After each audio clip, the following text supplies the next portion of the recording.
দেশটাকে বিতাড়িত করার মধ্য দিয়ে একটি স্বাধীন সার্বভৌম রাষ্ট্র প্রতিষ্ঠা করেছে। সম্মানিত তৌহিদি জনতা,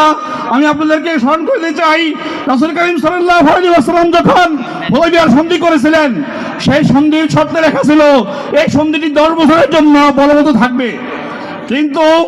দুষ্কৃতিকারী শক্তি যখন দেখতে পেল রাসূল করিম সাল্লাল্লাহু আলাইহি ওয়াসাল্লামের নেতৃত্বে খুব অল্প সময়ের মধ্যে গোটা বিশ্বে ইসলাম একটি বিজয়ী শক্তিতে পরিণত হয়েছে,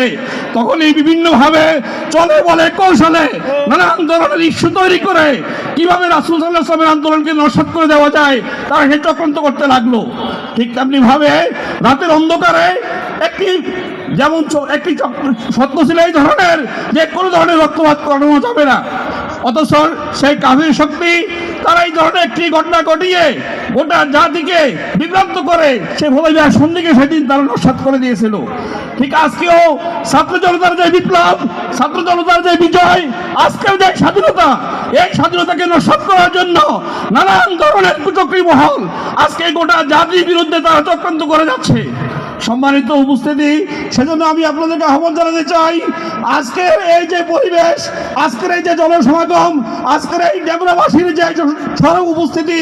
এই উপস্থিতি আমাদেরকে জানান দিচ্ছে আজকে আমরা এখানে সমাবেশ উপস্থিত হওয়ার মধ্য দিয়ে আমরা দেখতে চাই আগামীর যে ডেমরা এলাকা, আগামীর যে ঢাকা মহানগরী, আগামীর যে বাংলাদেশ, সেই বাংলাদেশ হবে ইসলামের বাংলাদেশ ইনশাআল্লাহ। সম্মানিত তৌহিদি জনতা, সেজন্য আমি আপনাদেরকে এই আহ্বান জানিয়ে এই কথাই বলতে চাই, আসুন বাংলাদেশ জামাতে ইসলামীর নেতৃত্বে সকল ধর্ম বর্ণ নির্বিশেষে সকল ধরনের রাজনৈতিক এবং ইসলামী মূল্যবোধে বিশ্বাসী যত ধরনের দলমত রয়েছে সবাইকে ঐক্যবদ্ধভাবে বিদেশি শক্তির বিরুদ্ধে এবং একই সাথে আমাদের দেশীয় যত ধরনের চক্রান্ত ষড়যন্ত্র হচ্ছে সকল ধরনের চক্রান্তকে নস্যাৎ করে দিয়ে আগামী দিনে একটি শান্তিপূর্ণ এবং ন্যায়ের ভিত্তিতে একটি সুন্দর শান্তিপূর্ণ ইসলামী সমাজ উপহার দেওয়ার জন্য জামাতে ইসলামীর সাথে ঐক্যবদ্ধভাবে যুক্ত হয়ে বিশেষ করে আমাদের এই অঞ্চলকে আমরা ইসলামের সমাজে পরিণত করতে চাই, এই দেশকে ইসলামী একটি সবল ইসলামী সবল করতে চাই। ধন্যবাদ সবাইকে। আসসালামু আলাইকুম ওয়া রাহমাতুল্লাহি ওয়া বারাকাতুহু।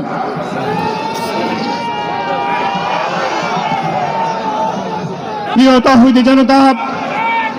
এ পর্যায়ে আপনাদের মাঝে বক্তব্য রাখবেন আমরা যে ঐতিহাসিক গরুর ময়দানে আজকে যে ঐতিহাসিক সমাবেশ হচ্ছে, এই যে স্বাগতিক এলাকা ডেমরা মধ্য থানার সম্মানিত আমির, বাংলাদেশ জামাত ইসলামী ঢাকা মহানগরী দক্ষিণের মজলিসে শুরা সদস্য, ডেমরা জোনের সম্মানিত সহকারী জোনাল ইনচার্জ, আমাদের